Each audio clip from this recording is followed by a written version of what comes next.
නිසා දුර්ලභ සත්‍ධර්මයේ ලැබුණේ සසරදී අපි පින් කළ නිසා. එනිසා පුණ්‍යවන්ත ජීවිතයක් අපට තියෙන්නේ. මේ පුණ්‍යවන්ත මනුස්ස ජීවිතය කල්ප කාලාන්තරයකින් බුදුවරයෙක් පහළ වෙච්ච ලෝකයක ඉපදෙච්ච අපි මේ වටිනා කියන බෞද්ධ රටක ඉපදෙලා අපේ ජීවිත හදාගන්න වැඩපිළිවෙලක් හදාගන්න ඕන.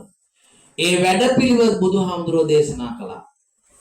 හරි ලස්සනට හරි අගේට පිළිවෙලකට ක්‍රමානුකූලව ජීවිතය හදාගන්න විදිය බුදුහාමුදුරෝ දේශනා කොට වදාලා.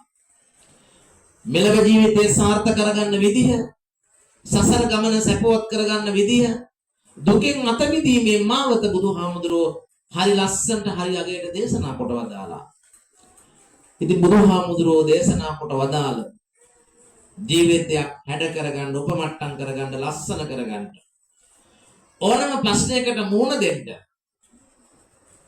සතුටින් ජීවත් වෙන්න, සැනසෙල්ල ජීවත් වෙන්න, සෞභාග්‍යමත් ජීවිතයක් ගත කරගන්න අවශ්‍ය කරන ධර්ම කාරණා 4ක් අද මා ධර්ම දේශනාවේදී ඔබට පැහැදිලි කරන්නටයි සූදානම්.